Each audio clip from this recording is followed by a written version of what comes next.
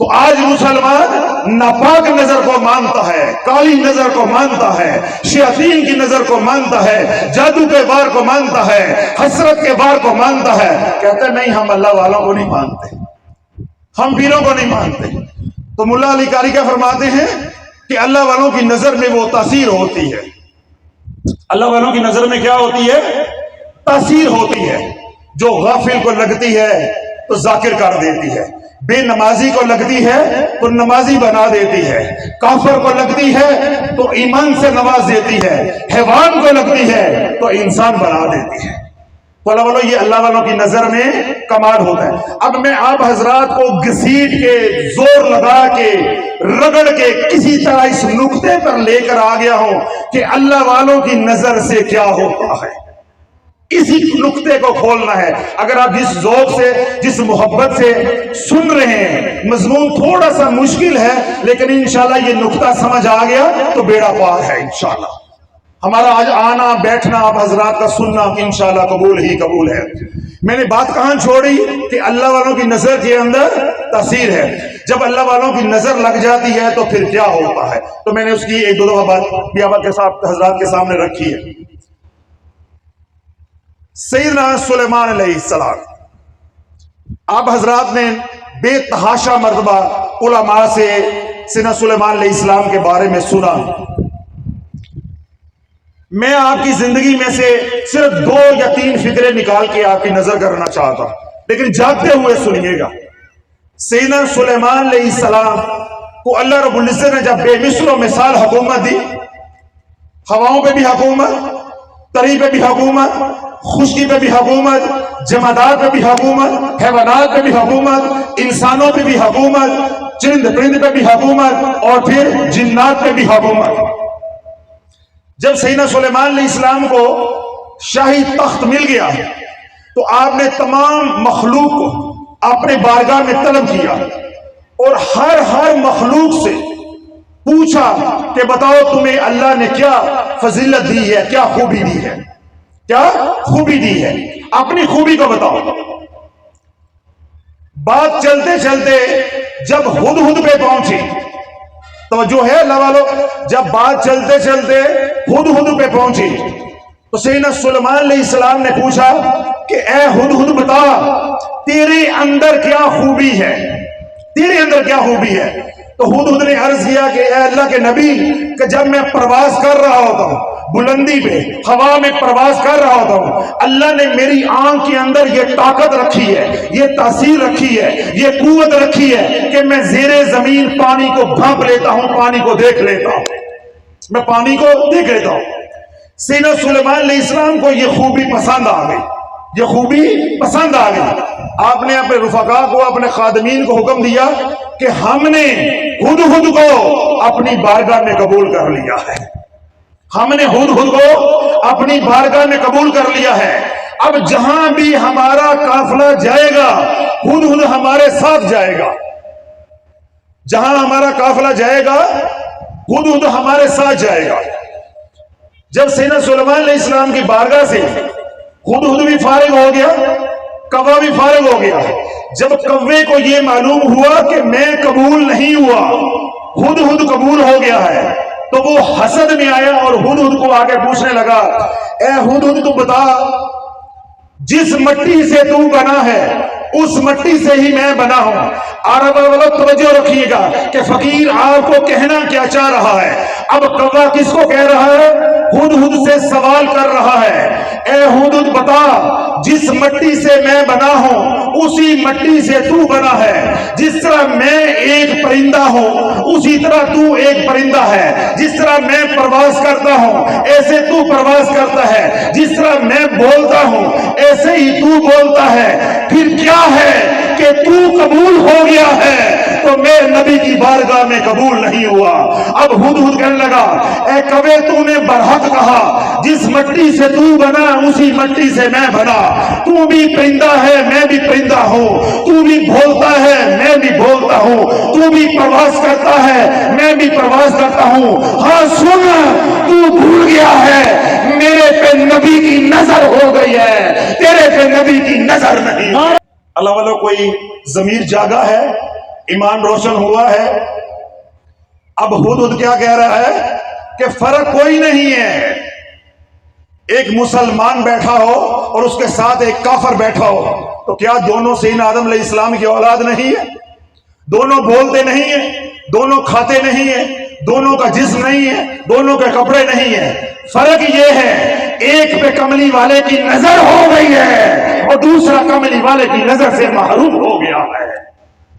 بظاہر دیکھنے میں ایک ہی ہے، جیسے ہدہد اور کوا دونوں ہی پرندے ہیں، ایک پہ نبی کی نظر ہو گئی ہے، ایک نظر سے محروم ہو گیا ہے۔ اللہ والوں، آج یہ مقام افسوس ہے کہ ہم اللہ والوں کی نظر سے تیزی کے ساتھ محروم ہوتے جا رہے ہیں، محروم ہوتے جا رہے ہیں۔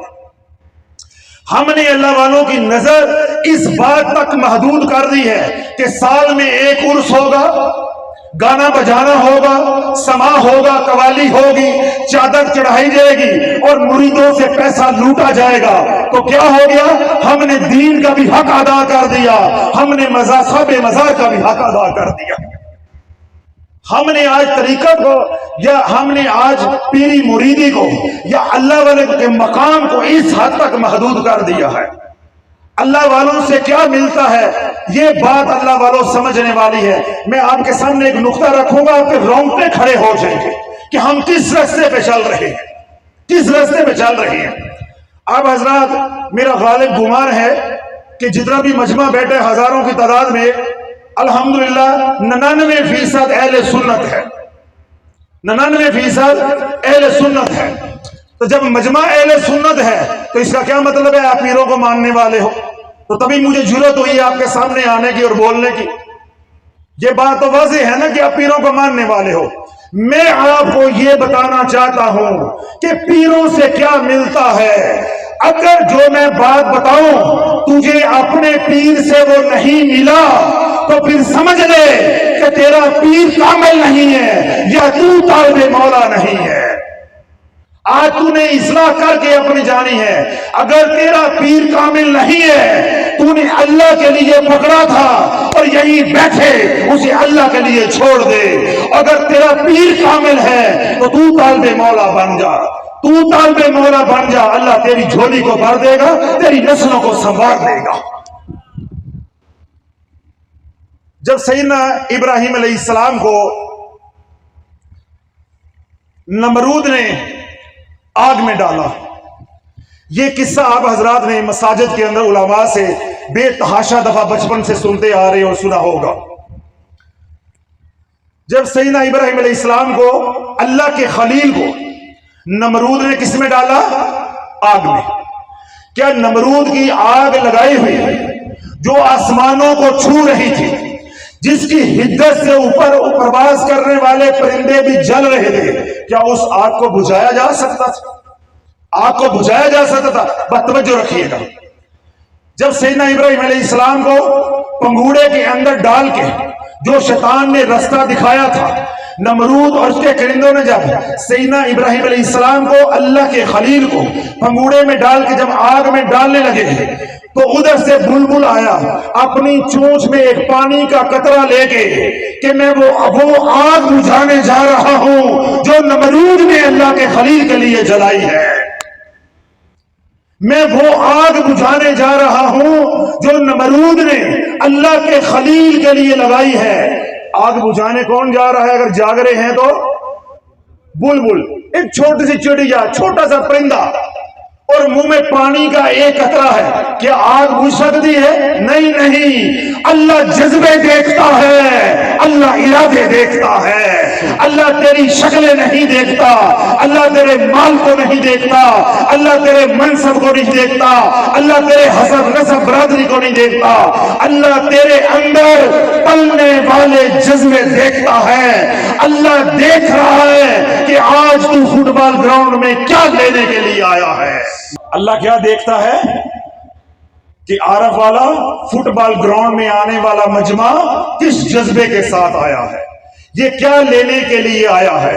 تو میں کس نقطے پہ آپ کو لے کر آنا چاہتا ہوں کہ اگر پیروں کو ماننے والے ہو تو پیروں سے ملا کیا ہے۔ میں نقطہ سامنے رکھوں گا تو پھر آپ نے فیصلہ کرنا ہے کہ تیرا پیر کامل ہے یا تو طالب مولا نہیں ہے۔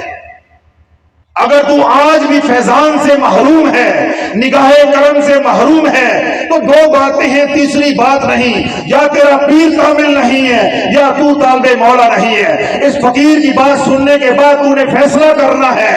اگر پیر کامل نہیں ہے تو پیر پکڑا تھا اللہ کی رضا کے لیے، اسے چھوڑ کے جا اللہ کی رضا کے لیے، اور اگر تو طالب مولا نہیں ہے تو معافی مانگ کے جا کہ یا اللہ ٹھوکر لگی تھی، بھٹک گیا تھا، آج کے بعد میری رضا، میری منشا، میرا مقصود، میرا مطلوب صرف تو ہی ہے، صرف تو ہی ہے، صرف تو ہی ہے۔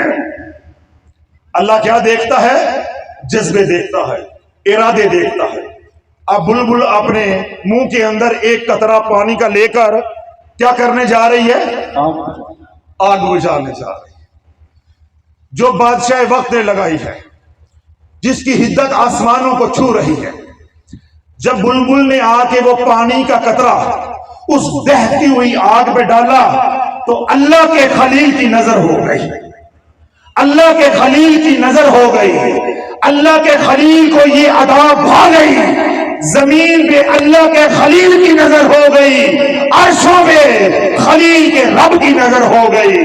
تو میرے رب نے جبریل کو بھیجا، جا جبریل بلبل سے پوچھ کے آ، کیوں اس کے اوپر میرے خلیل کی نظر ہو گئی ہے، بلبل سے پوچھ کہ مانگ، تیرا رب کہتے ہیں تو کیا مانگتی ہے۔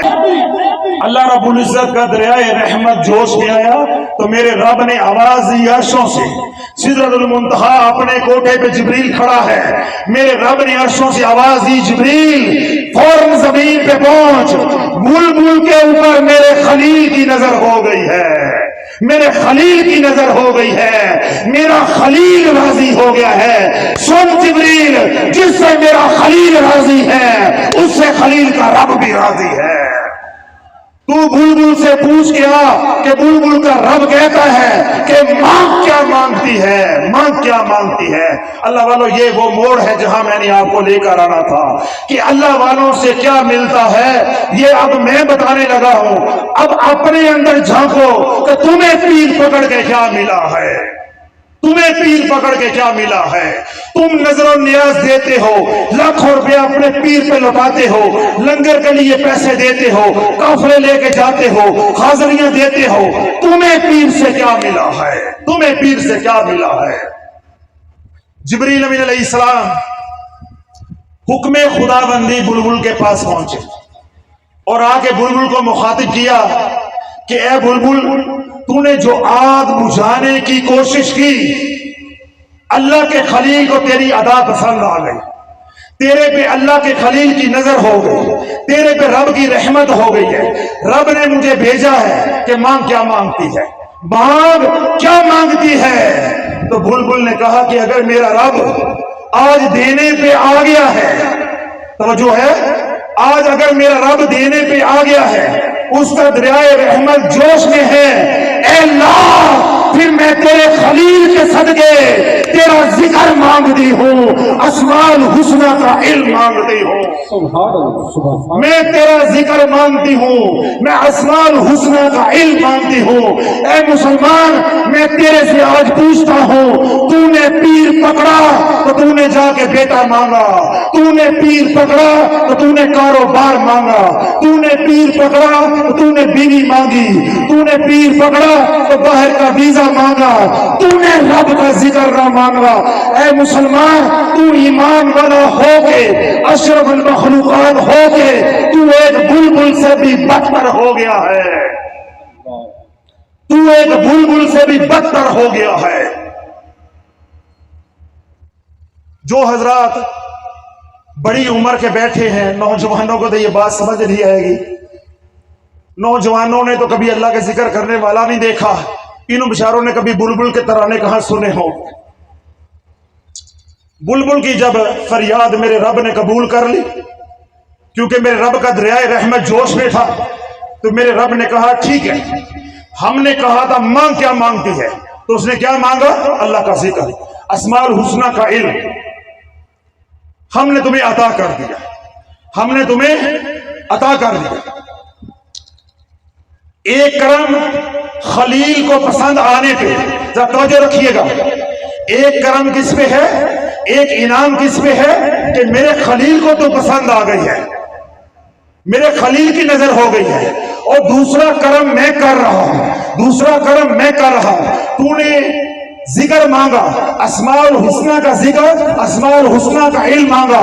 پھر سن بلبل, تو ذکر اس وقت کرے گی جب میں رات کو تان کے سب کو سلا دوں گا, بدکاروں کو, زانیوں کو, شرابیوں کو, بدمعاشوں کو, ڈاکوؤں کو, غافلوں کو, بے نمازیوں کو, جب میں سب کو سلا دوں گا اور اپنے ولیوں کو اٹھا دوں گا, جب میرے ولی میرے سے راز و نیاز کر رہے ہوں گے, اس وقت باغوں میں میرا ذکر کر رہے ہوں گے. میں صرف آپ حضرات کے ذوق کو دیکھنے کے لیے ایک سوال کرنا چاہتا ہوں, اگر اجازت دیں تو پوچھ سکتا ہوں؟ نوجوانوں سے نہیں, بڑی عمر کے لوگ جو بیٹھے ہیں, بڑی عمر کے جو لوگ بیٹھے ہیں, آپ نے کبھی کسی پارک کے اندر, جس کا امکان کم ہے, باغات کے اندر بلبل کو نغمہ سرائی کرتے سنا ہے؟ کوئی مجمع میں بندہ, ماشاءاللہ 5-7 لوگ ہیں, اللہ مبارک کرے, یعنی دیکھو اتنے مجمع کے اندر 5-7 لوگ ہیں جنہوں نے بلبل کا ذکر سنا ہے. یہ کس بات کی دلیل ہے؟ غفلت کی, کہ راتیں سو کے گزاری ہیں. تو میرے رب نے کیا ارشاد فرمایا تھا کہ جب سب کو سلا دوں گا ادھر اپنوں کو جگاتا ہوں. اب کیونکہ میں نے تجھے اپنا ذکر دے دیا ہے تو جتنے بھی چرند پرند ہیں میں ان کو بھی سلا دوں گا, ادھر اپنے ولیوں کو اٹھا دوں گا, ادھر تجھے اٹھا دوں گا. جب وہ راز و نیاز کر رہے ہوں گے رات کے آخری پہر, ادھر تو اسماء الحسنہ کا ذکر کر رہی ہوگی. تو اللہ والو, اللہ کے ولی جو ہیں, پیر اعظام جو ہیں, ان کو پکڑنے کا مقصود اور مطلوب کیا ہے؟ میں غافل ہوں تو میں ذاکر ہو جاؤں, میں بے نمازی ہوں تو نمازی بن جاؤں, میں نافرمان ہوں تو فرما بردار بن جاؤں. اگر میرے اندر حیوانیت ہے, شیطانیت ہے, تو اللہ والے کی نظر ہو جائے میں انسان بن جاؤں. اور ہم پیر کس لیے پکڑتے ہیں؟ منڈا ہو جاوے, منڈا ہے تو کڑی ہو جاوے, کاروبار نہیں چلتا. کیا نہیں ہوتا شفیق صاحب؟ کاروبار نہیں ہے, منڈے کا ویزا نہیں پہ لگتا, کوئی وظیفہ دے دو منڈے کا ویزا لگ جائے. ہم نے یہ پیری مریدی سمجھی ہے. اللہ والوں, اسی لیے طریقت بدنام ہو گئی, اب ڈبہ پیری غالب ہو گئی اور اللہ والے پیچھے چلے گئے. آج ہر آئٹم بازار سے ملتی ہے. اے عرب والو, جیب میں پیسہ ہے, دنیا کی ہر چیز تو صرف اپنے موبائل پہ خرید سکتا ہے. ہاں, تو ساری کائنات خرچ کر کے بھی اس زمانے میں ایک اللہ والے کو ڈھونڈ نہیں سکتا.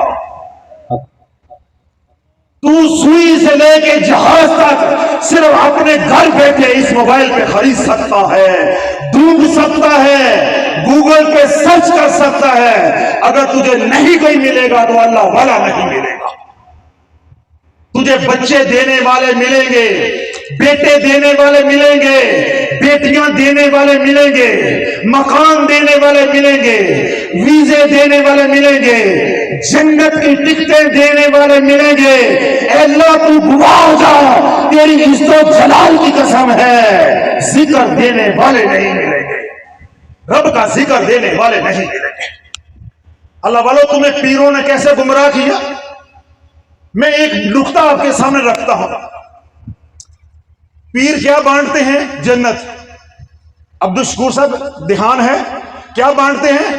جا تو بھی جانتی ہے, اور جا تو بھی جانتی ہے, وہ بھی جانتی ہے, میں بھی جانتی ہوں, میرے ساتھ جو لگ گئے وہ بھی جانتی ہے. کیا بانٹ رہے؟ ذرا بولیں ذرا مجھے, کیا بانٹتے ہیں؟ نہیں, مزہ نہیں آیا. پیر کیا بانٹتے ہیں؟ جنت. خدا کی قسم, جس بندے نے کلمہ بھی نہیں پڑھا وہ بھی جانتا ہے کہ یہ جنت کا مالک نہیں ہے. جس نے کلمہ بھی نہیں پڑھا, جو اہل ایمان بھی نہیں ہے, وہ بھی جانتا ہے یہ جو پیر کہہ رہا ہے کہ میں جنت کی ٹکٹ دے رہا ہوں, یہ جنت کا مالک نہیں ہے. جس کا مالک نہیں ہے وہ بانٹ رہا ہے, اور جس کا مالک اپنے گھر کا مالک ہے, اگر تو بانٹنے پہ آیا ہے تو اپنا گھر اس مرید کے نام کر دے جس کا گھر نہیں ہے. سبحان. مزہ تو تب آئے تیرے صحیح لجپال ہونے پہ, مزہ تو تب ہے.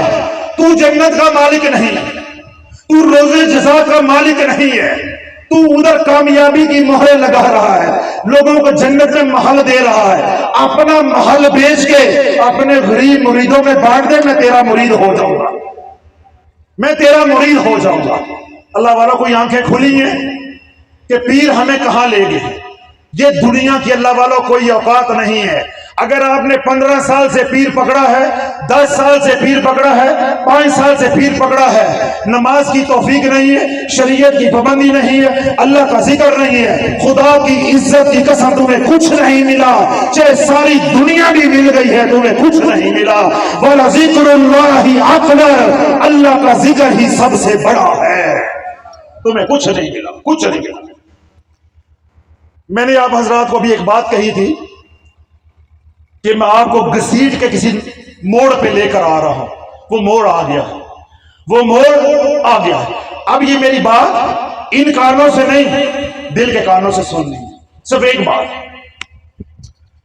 ہم پیروں سے کیا مانگنے جاتے ہیں؟ منڈے، کڑیاں، کاروبار، بیوی رس کے چلی گئی ہے، بیوی آ جائے، کاروبار نہیں چلتا، تنگی ہے، اور آج کے دور میں جادو ہے۔ یہی موٹی موٹی چیزیں ہیں نا جو مانگنے جاتے ہیں۔ سنو، ان کے لیے پیروں کے پاس جانا ضروری نہیں ہے۔ یہ کہاں سے مل سکتے ہیں؟ تمہیں رستہ بتاتا ہوں یہ کہاں سے ملتی ہے۔ میرے سلسلہ عالیہ کے میرے متعلقین میں سے ایک میرے ساتھی ہیں، جس طرح یہ بزرگ بیٹھے ہوئے ہیں پروفیسر سعید صاحب کے ساتھ، اس طرح کے سفید داڑھی والے بڑی عمر کے میرے وہ ساتھی ہیں متعلقین میں سے، غلام عباس ان کا نام ہے۔ ان کے دادا، ذرا توجہ رکھیے گا میں کہنا کیا چاہتا ہوں، ان کے دادا اپنے علاقے کے، اپنے گاؤں کے نمبردار تھے۔ آپ حضرات کو معلوم ہے کہ آج سے 30-35 سال پہلے بھی نمبردار ہونا بڑے اعزاز کی بات ہوتی تھی، اور انگریز کے دور میں نمبردار ہونا ایسے ہی تھا جیسے آج کے دور میں MNA یا MPA ہونا ہے۔ یہ بات تو سمجھ آ رہی ہے آپ کو؟ یعنی انگریز کے دور میں اپنے علاقے کا، اپنے دیہات کا نمبردار ہونا، چودھری ہونا بہت بڑی بات تھی۔ غلام عباس صاحب جو میرے متعلقین میں سے ہیں، ان کے دادا نمبردار تھے۔ کیا تھے؟ نمبردار تھے۔ ذرا جانتے رہیے گا کہ اللہ والوں سے کیا ملتا ہے اور جو ہم مانگتے ہیں وہ کہیں سے بھی مل سکتا ہے، اس کے لیے اللہ والوں کے پاس جانے کی ضرورت نہیں ہے۔ گردش ایام نے گھیر لیا۔ کس نے گھیر لیا؟ گردش ایام نے۔ سیاست دیہات کے اندر چلی۔ غلام عباس کے جو دادا جی ہیں، ان سے نمبرداری چھن گئی۔ کیا ہو گئی؟ نمبرداری چھن گئی۔ غلام عباس صاحب نے مجھے بتایا کہ میرے دادا کو رات نیند نہیں آتی تھی۔ کیا ہوتا تھا؟ نیند نہیں آتی تھی کہ ہم 2 نسلوں سے نمبردار چلے آ رہے تھے، تو نمبرداری دوسرے خاندان میں چلی گئی ہے۔ یہ ہو نہیں سکتا، یہ ہو نہیں سکتا۔ جب وہ راتوں کو کروٹیں لیتے، سارا دن پریشانی میں رہتے، جب میرے رب نے دیکھا کہ اس کو دنیا مقصود ہے، اللہم انت مقصودی ورداک مطلوبی، اس کا مقصود اور مطلوب میں نہیں ہوں، دنیا ہی اس کا مقصود اور مطلوب ہے۔ میرے رب نے آزمائش ڈالی، میرے رب نے آزمائش ڈالی۔ غلام عباس صاحب کے جو دادا ہیں، ان کے ایک عزیز نے کہا کہ ایک بڑا اللہ والا ہے، اس کی دعائیں قبول ہوتی ہیں، وہ جو دعا کرتا ہے کام ہو جاتا ہے۔ دعائیں کس کی قبول ہوتی ہیں؟ مرزا غلام احمد قادیانی کی۔ اے مسلمان ذرا کان کھول کے سن، تجھے میں نے کہا تھا میں تمہیں بات سناؤں گا تم ہل جاؤ گے۔ جن کاموں کے لیے تو پیروں کے پاس جاتا ہے، وہ کام مرزا غلام احمد قادیانی ملعون بھی کر سکتا ہے۔ اب غلام عباس کے دادا کو کہا کہ ایک اللہ والا ہے، اس کی دعائیں قبول ہوتی ہیں، وہ ہاتھ اٹھاتا ہے بیڑا پار ہو جاتا ہے۔ غلام عباس صاحب کے دادا کے ساتھ کیا ہوا تھا؟ نمبرداری چھن گئی۔ مرزا کے پاس پہنچ گئے، مرزا کے پاس پہنچ گئے۔ مرزا نے پوچھا کیسے آئے ہو؟ انہوں نے کہا سائیں ہماری نمبرداری چھن گئی ہے، دعا کرے۔ مرزا غلام احمد قادیانی نے یوں ہاتھ اٹھائے، کیا مانگا، کس سے مانگا؟ دینے والا جانتا ہے یا مانگنے والا جانتا ہے؟ مجھے علم نہیں ہے اس نے کس سے مانگا، لیکن تاریخ گواہ ہے، بندہ زندہ و حیات ہے، گواہ ہے کہ اس کو نمبرداری مل گئی، ادھر نمبرداری ملی، ادھر شیطان نے وار کیا، اگر یہ جھوٹا ہوتا تو اس کی دعائیں کیوں قبول ہوتی؟ پھر دادا نہیں، پورا خاندان مرزئی ہو گیا، پورا خاندان مرزئی ہو گیا۔ نمبرداری لینے کے چکر میں، تو لڑکا لینے کے چکر میں مشرک ہو گیا، تو نے قبروں کو سجدے شروع کر دیے، تو نے قبروں پہ ڈھول بجانے شروع کر دیے، تو نے قبروں پہ چادریں چڑھانی شروع کر دی، تو نے قبروں پہ سجدہ تذیبی رائج کر دیا، صرف اس لیے کہ اللہ راضی ہو جائے، مجھے دنیا مل جائے۔ جو دنیا تو مانگ رہا ہے وہ دنیا تو مرزا غلام احمد قادیانی نہیں بانٹ رہا ہے۔ پورا خاندان مرزئی ہو گیا، پورا خاندان۔ پاکستان بننے کے بعد غلام عباس صاحب کو اللہ نے ان کے خاندان جو دوسری تیسری نسل تھی وہاں جا کے اللہ نے ایمان کی دولت دی ہے۔ تو دنیا لینے کے لیے کہاں جا رہے ہیں جی؟ موڑا شریف جا رہے ہیں، منڈا نہیں ہوں گیا، منڈا لین چل رہے ہیں، منڈا لین چل رہے ہیں۔ وما انتم بمعجزین فی الارض وما لکم من دون اللہ من ولی ولا نصیر۔ تم جو مرضی تدبیریں کر لو زمین پہ، اللہ کو عاجز نہیں کر سکتے۔ سن لو، اللہ کے علاوہ تمہارا کوئی مددگار نہیں، اللہ کے علاوہ تمہارا کوئی دوست نہیں۔ جب تک اللہ نہ چاہے موڑا شریف والا بھی نہیں دے سکتا، گولڑا شریف والا بھی نہیں دے سکتا، میرا لجپال بابا فرید بھی نہیں دے سکتا۔ جب عرش والے کا اشارہ ہو جاتا ہے تو مسجد کے مؤذن کی دعا بھی قبول ہو جاتی ہے، مسافر کی دعا بھی قبول ہو جاتی ہے، بری ماں کے اٹھے ہاتھوں کو بھی اللہ قبول کر لیتا ہے، اور میرے جیسے عاصی کی دعائیں بھی قبول ہو جاتی ہے۔ کیوں؟ اللہ راضی ہو گیا ہے، اللہ راضی ہو گیا ہے۔ کون راضی ہو گیا ہے؟ اللہ راضی ہو گیا ہے۔ اور اللہ کس بات پہ راضی ہوتا ہے؟ ربنا ظلمنا انفسنا وان لم تغفر لنا وترحمنا لنکونن من الخاسرین۔ اللہ نے شرط یہ رکھی ہے، اللہ کہتا ہے اپنے گناہوں کا اعتراف کر لے، اپنے جرائم کا اعتراف کر لے، تجھے کہیں جانے کی ضرورت نہیں ہے، گھر بیٹھے تنہائی میں، یہاں پنڈال میں بیٹھے تنہائی میں تو اپنے گناہوں کی توبہ کر لے۔ توبہ کرنا تیرا کام ہے، نوازنا میرا کام ہے۔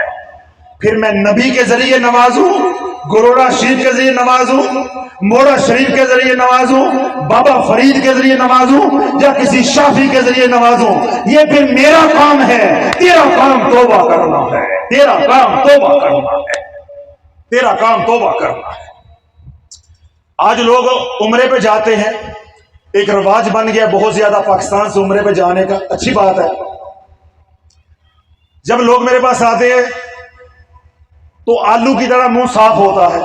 کس کی طرح صاف ہوتا ہے؟ کس کی طرح منہ صاف ہوتا ہے؟ میں اس لیے 2-3 دفعہ کہا ہے کہ جن کا صاف ہے ان کو حیا آ جائے۔ آلو کی طرح منہ صاف ہوتا ہے۔ تو میں کہتا ہوں کہ کہتے ہو کہ مجھے مدینے والے نے بلایا ہے۔ کس نے بلایا ہے؟ مدینے والے نے بلایا ہے۔ تو جب مدینے والے نے بلایا ہے تو مدینے والی کی رضا بھی دیکھو کس میں ہے۔ جب اس کے در پہ جا کے سلام پڑھو گے، اگر اس نے رخ انور دوسری طرف کر لیا تو تجھے 4 لاکھ روپے لگانے کا کیا فائدہ ہوگا؟ تجھے 15 20 دن 25 دن وہاں رہنے کا، 4 لاکھ روپیہ لگانے کا، کاروبار بند کرنے کا، دفتر سے چھٹی لینے کا کیا فائدہ ہوگا؟ آگے سے جواب مسلمان کا کیا ہوتا ہے؟ حضرت صاحب میں نے ارادہ کیا ہے جب میں عمرہ کر لوں گا تو میں داڑھی رکھ لوں گا۔ یعنی میں نے رکھ کے نہیں جانی، داڑھی رکھ کے نہیں جانی، گناہوں سے توبہ کر کے نہیں جانی، جب وہاں سے آؤں گا تو توبہ کر لوں گا، جب وہاں سے آؤں گا تو توبہ کر لوں گا۔ پھر اللہ والو آپ کو معلوم ہے کہ پاکستان دنیا میں واحد ملک ہے جس سے حج اور عمرہ سب سے زیادہ کیا جاتا ہے۔ پھر کتنے بدل کر آتے ہیں، کتنے بدل کر آتے ہیں۔ حرمین شریفین کی حاضری کے بعد بھی جیسے خالی بے نمازی گئے تھے ویسے بے نمازی واپس، جیسے ننگا سر لے کے دے تھے ویسے ہی، جو گناہ یہاں سے لے کے دے تھے وہی گناہوں سے الا قلیل، کوئی شاذ و ناظر کوئی ایک آدھ ہوگا جو بدل جائے گا۔ تو لولو توبہ کے لیے کسی مقام کا ہونا ضروری نہیں ہے، توبہ کے لیے نادم ہونا ضروری ہے۔ اور یہ ندامت، یہ شرمندگی، یہ پشیمانی کہاں سے ملتی ہے؟ یہ اللہ والوں کے جوڑوں میں بیٹھنے سے ملتی ہے، اللہ والوں کے جوڑوں میں بیٹھنے سے ملتی ہے۔ جب نسبت کامل ہوگی، پیر کامل ہوگا، جب تمہاری نسبت اس کے ساتھ ہوگی، اس کی نسبت تجھے توبہ کرنے پہ مجبور کر دے گی۔ اگر تو طالب مولا ہے، اگر تو اللہ کے لیے گیا ہے، اللہ کے لیے پیر پکڑا ہے، پھر وہ اس کی نسبت تجھے توبہ کرنے پہ مجبور کر دے گی۔ جب تو توبہ کر لے گا پھر تو کیسا ہوگا، یہ میں تصویر آپ حضرات کے سامنے رکھتا ہوں، انشاءاللہ آپ کو سمجھ آ جائے گی کہ پیری مریدی کیا ہوتی ہے۔ حضرت بایزید بستامی رحمت اللہ علیہ، بولو اللہ والو کون؟ مجھے لگتا ہے یا تو مجمع کے اوپر رقت طاری ہو گئی ہے، یا شرمندگی کا احساس بہت زیادہ ہو گیا ہے، یا پھر یہ کہ نیند آنا شروع ہو گئی ہے۔ ان تین باتوں میں کون سی بات سمجھوں؟ شرمندگی ہو رہی ہے، حسن ظن رکھنا چاہیے نا۔ اللہ والو جو آپ حضرات کو ندامت ہو رہی ہے، اللہ اس کی چند بوندیں مجھے بھی عطا کرے، ہم سب کا آنا اللہ قبول فرما لے۔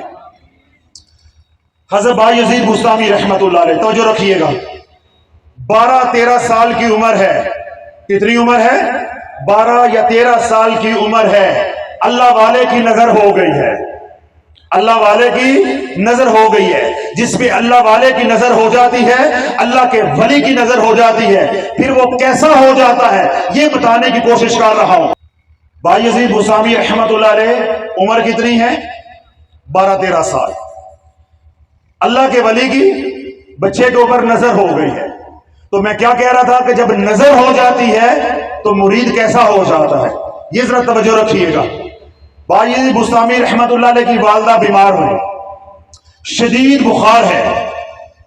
ماں نے بایزید کو آواز دی کہ بایزید آج حجرے میں نہ جانا، آج اللہ اللہ کرنے کے لیے تنہائی میں نہ بیٹھنا، میری طبیعت ٹھیک نہیں ہے، طبیعت ناساز ہے، مجھے شدید بخار ہے، میرا بیٹا میرے پاس سو جا، میرے ساتھ لیٹ جا۔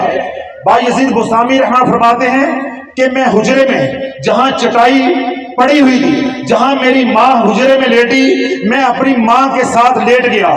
گھر میں غربت کا، فقر کا یہ عالم تھا کہ ماں کے سر کے نیچے رکھنے کے لیے تکیہ نہیں تھا، ماں کے سر کے نیچے رکھنے کے لیے تکیہ نہیں تھا، اور میری ماں بخار سے تپ رہی تھی، مر رہی تھی۔ جب میں اپنی ماں کو اس چٹائی پہ لٹایا تو میں نے اپنا یہ دایاں بازو اپنی ماں کے سر کے نیچے رکھا اور ماں کو کہا کہ ماں تو اس کو تکیہ بنا لے۔ کیوں؟ اب اس بچے کے اوپر اللہ کے ولی کی نظر ہو گئی ہے، اس بچے کے اوپر، اس بایزید کے اوپر اللہ کے ولی کی نظر ہو گئی ہے۔ اب ماں کو کیا کہا کہ ماں سر اٹھا، ماں نے سر اٹھایا، بایزید بستامی نے اپنا دایاں بازو نیچے رکھا اور ماں کو کہا کہ ماں اپنے بیٹے کے بازو کے اوپر سر رکھ لے۔ فرماتے ہیں کہ میری ماں نے میرے دائیں بازو کے اوپر اپنا سر رکھا، میری ماں بخار سے تپ رہی تھی، میں اپنے بائیں ہاتھ سے اپنی ماں کا سر یوں دبانے لگا، ماں کا سر آگ کی طرح تپ رہا تھا، میں سر دباتا رہا، میں سر دباتا رہا اور میں ساتھ پڑھتا رہا، قل هو اللہ احد اللہ الصمد لم یلد ولم یولد ولم یکن له کفوا احد۔ یہ میں پڑھ کے اپنی ماں کو دم کرتا رہا اور اپنی ماں کا سر دباتا رہا، یہاں تک کہ فجر کی اذان آ گئی۔ میں نے سر کے نیچے سے بازو نہیں نکالا اور بائیں ہاتھ سے دوبارہ نہیں چھوڑا۔ جب فجر کے وقت میری ماں کی آنکھ کھلی، خدا کی عزت کی قسم ہے میں 10,000 مرتبہ قل هو اللہ احد سورۃ اخلاص پڑھ کے اپنی ماں کو ہدیہ کر چکا تھا۔ ساری رات میں نے یہ بازو اپنی ماں کے سر کے نیچے سے نہیں نکالا کہ میری ماں کی آنکھ نہ کھل جائے، میری ماں کی نیند میں خلل نہ آ جائے۔ اس بازو پہ میری ماں سوئی رہی اور بائیں ہاتھ سے میں ماں کا سر دباتا رہا اور ماں کو کیا پڑھ کے دم کرتا رہا، قل هو اللہ احد اللہ الصمد لم یلد ولم یولد ولم یکن له کفوا احد۔ فرماتے ہیں کہ جب فجر کی مؤذن نے اذان دی، اذان کی آواز میری ماں کے کانوں سے ٹکرائی اور میری ماں کی جب آنکھ کھلی، مجھے عرش والے کی عزت کی قسم ہے تب تک میں 10,000 مرتبہ سورۃ اخلاص پڑھ کے اپنی ماں کو ہدیہ کر چکا تھا۔ اے آج کے نوجوان، میں تجھ سے پوچھتا ہوں، تو صبح اٹھتے وقت تک اپنے ماں باپ کو کیا ہدیہ کر چکا ہوتا ہے؟ کتنی فلموں کے ٹوٹے دیکھ کے اپنی ماں کو ہدیہ کر چکا ہوتا ہے، کتنی فحاشی اور پورن ویڈیوز دیکھ کے ان گناہوں کی گٹھڑیاں اپنے ماں باپ کے نامہ اعمال میں لکھوا چکا ہوتا ہے۔ کبھی تو شرم سے سوچ، کبھی تو شرم سے سوچ کہ کس طرح تکلیف میں اپنی جان پہ کھیل کے تیری ماں نے اس دنیا میں تجھے لے کر آئی ہے۔ تیرا باپ سڑکوں پہ جلا ہے، تیری ماں تنور پہ جلی ہے، تب تو پلا ہے، آج پل کے تو یہ ہدیہ کر رہا ہے۔ تیری بدقسمتی یہ ہے کہ نہ تیرے ماں باپ پہ کسی اللہ والے کی نظر ہوئی، نہ تیرے پہ کسی اللہ والے کی نظر ہے، تیرے پہ ابلیس کی نظر ہے۔ ساری رات سوشل میڈیا دیکھنے کے لیے وقت ہے، ایک بار قل هو اللہ احد پڑھنے کا وقت نہیں ہے۔ کملی والے نے ارشاد فرمایا علیہ الصلوۃ والسلام، جس نے 3 بار سورۃ اخلاص پڑھی ایک قرآن مجید پڑھنے کا ثواب ہے۔ تیرے پاس گھنٹوں سوشل میڈیا دیکھنے کے لیے وقت ہے، گھنٹوں واٹس ایپ پہ بیٹھنے کے لیے وقت ہے، گھنٹوں ٹک ٹاک کے لیے وقت ہے۔ نہیں وقت ہے تو قرآن کے لیے نہیں ہے، اور نہیں وقت ہے تو نماز کے لیے وقت ہے۔ 90% معاشرہ بے نمازی ہے، 90%۔ مجھے پوچھنے کی کیا ضرورت ہے؟ جب 90% معاشرہ بے نمازی ہے تو ترتیل کے ساتھ قرآن کتنے پلٹتے ہوں؟ مجھے کیا پوچھنے کی ضرورت ہے؟ صدیاں بیت گئی، سال بیت گئے، مہینوں کی بات نہیں۔ ایک کتاب غلاف میں لپٹی ہوئی پر چھٹی پہ پڑی ہے، الماری پہ پڑی ہے، تیرا منہ چڑھا رہی ہے، تجھے کھولنا نصیب نہیں ہے، کھولنے کی جرت نہیں ہے، ہمت نہیں ہے۔ اس کتاب کا وبال تیرے پہ آ رہا ہے، اس کتاب کا وبال ہے کہ تیرے گھر میں جادو چل رہا ہے، اللہ تیری اولاد کو نافرمان کر رہا ہے، تیرے گھر میں بے برکتی ہے، تیرے گھر میں سلامتی نہیں ہے، اس لیے تیرے گھر کے اندر لڑائیاں ہیں، تیرے کاروبار کے اندر برکت نہیں، زندگی میں برکت نہیں، اولاد میں برکت نہیں، مال میں برکت نہیں، تو دن میں بھی پریشان ہے، رات میں بھی پریشان ہے۔ کیوں؟ تو نے رب کے کلام کو پیٹ کی ہے۔ 90% معاشرہ پاکستانی بے نمازی ہے، تو قرآن کتنے پڑھتے ہو؟ اگر شریعت مانے نہ ہو، اور میں پردے چاک کرنے کے لیے نہیں آیا، میں صرف اتنی بات کہہ دوں کہ رکھو اپنا ہاتھ اپنے بڑے بیٹے کے سر پہ، رکھو اپنا ہاتھ بڑی بیٹی کے سر پہ، بتاؤ آج قرآن کی تلاوت کس نے کی ہے؟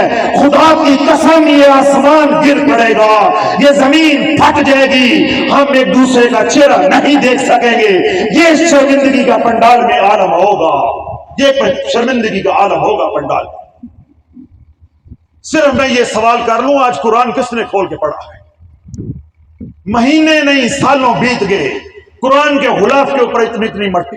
اللہ والوں، میں آپ کا رونا رو رہا ہوں۔ جب ہم نے بچپن دیکھا، بچپن میں مسجد میں جاتے تھے، فجر کی نماز کے بعد لوگ بیٹھے ہوتے تھے، عصر کی نماز کے بعد لوگ بیٹھتے تھے، اور خاص طور پہ عشاء کی نماز کے بعد اور مغرب اور عشاء میں ویسے لوگ بابے بیٹھے رہتے تھے۔ کیا ہوتا؟ قرآن پڑھا جا رہا ہے۔ آج مساجد کے اندر مسجدوں کی الماریاں کھول کے قرآن دیکھو، مٹی سے اٹے ہوئے قرآن آپ کو ملیں گے۔ تو اللہ کے نبی نے ہمیں 2 نعمتیں دی، ایک قرآن ایک سنت، ہم نے دونوں کو چھوڑ دیا، اور کس کو پکڑ لیا؟ پیروں کو۔ اور پیروں کو کس کام کے لیے پکڑ لیا؟ منڈا دے دو، کاروبار دے دو۔ ہم نے یزید سے با یزید بننا تھا، کوئی با یزید تھا بھی تو وہ بھی یزید بن گیا۔ پیر پکڑنے کا تو اللہ والوں مقصود اور مطلوب یہ تھا کہ میں غافل تھا تو میں ذاکر ہو جاتا، میں یزید تھا تو با یزید ہو جاتا، میں بھی اپنے ماں باپ کا یوں فرما بردار ہو جاتا، اللہ اس کے رسول کا یوں اطاعت گزار بن جاتا۔ حضرت جنید بغدادی رحمت اللہ فرماتے ہیں کہ میں کعبۃ اللہ کا طواف کر رہا تھا۔ کیا کر رہا تھا؟ کعبۃ اللہ کا طواف کر رہا تھا۔ میں نے ایک خاتون کو دیکھا کہ وہ زاروں قطار رو رہی ہے۔ کیا کر رہی ہے؟ زاروں قطار رو رہی ہے۔ اے اللہ میں تیری رضا پہ راضی ہوں، اے اللہ میں تیری رضا پہ راضی ہوں، اے اللہ میں تیری رضا پہ راضی ہوں۔ پہلے شوط کے اندر بھی وہ یہی پڑھ رہی ہے، دوسرے شوط کے اندر، تیسرے، چوتھے، پانچویں، چھٹے، ساتویں، ساتوں چکر، ساتوں شوط کے اندر، سارے طواف کے اندر کوئی دعا نہیں، کوئی تسبیح و تحلیل نہیں ہے، کوئی کلمہ نہیں، کوئی ذکر نہیں، بس ایک ہی بات کہی جا رہی، اے اللہ میں تیری رضا پہ راضی ہوں، اے اللہ میں تیری رضا پہ راضی ہوں، اے اللہ میں تیری رضا پہ راضی ہوں۔ جنید بغدادی رحمۃ اللہ فرماتے ہیں کہ جب میں طواف سے فارغ ہوا، جب وہ عورت جو ہے وہ مطاف سے نکلی، یعنی طواف کر کے، تو میں اس عورت کے پاس گیا، میں نے جا کے پوچھا کہ اللہ والی تو نے پورے طواف کے دوران 7 چکروں 7 شوطوں کے دوران تو نے کوئی تسبیح و تحلیل نہیں کی، کوئی دعا نہیں پڑھی، کوئی اللہ کا ذکر نہیں کیا، تو بس ایک ہی بات کرتے رہیے، اے اللہ میں تیری رضا پہ راضی ہوں، اے اللہ میں تیری رضا پہ راضی ہوں۔ یہ کون سی دعا ہے، کون سا ذکر ہے، اور تو کیوں کر رہی تھی؟ تو جنید بغدادی رحمۃ فرماتے ہیں مجھے خاتون کہنے لگی کہ اے جنید، مجھے اللہ کی عزت کی قسم ہے، آج صبح میرا نوجوان بیٹا مر گیا، میرا اکلوتا بیٹا تھا، آج میرا نوجوان بیٹا مر گیا، میں اس کی تدفین کر کے کعبۃ اللہ کا طواف کرنے آئی ہوں اور اللہ کو گواہ بنا کے کہہ رہی ہوں، اے اللہ جیسے بیٹے کے مرنے سے پہلے میں تیرے سے راضی تھی، آج مرنے کے بعد بھی تیرے سے راضی ہوں، مرنے کے بعد بھی راضی ہوں۔ میں اللہ کو گواہ بنا کے 7 چکر کعبۃ اللہ کے کاٹے ہیں اور ایک ہی بات کہی ہے، اے اللہ تو بیٹا دے دے تب بھی راضی ہوں، تو نے دے کے لے لیا ہے تب بھی تیری رضا پہ راضی ہوں۔ جنید بغدادی رحمۃ اللہ فرماتے ہیں ہم نے زندگیاں لگا دی، ہم نے زندگیاں کھپا دی، ہم نے ریاضتیں کی، مجاہدات کیے، پیر پکڑے، ہر تکلیف برداشت کی، ہم مقام رضا نہ پا سکے، وہ ایک بیٹا دے کے مقام رضا پا گئی۔ اللہ والوں کی معلومات کے لیے بس ایک بات یہ کہہ رہا ہوں، ایک فکرہ بول رہا ہوں کہ ولایت کا آخری اعلیٰ ترین آخری مقام مقام رضا ہے، اس کے بعد مقام صدیقیت شروع ہو جاتا ہے۔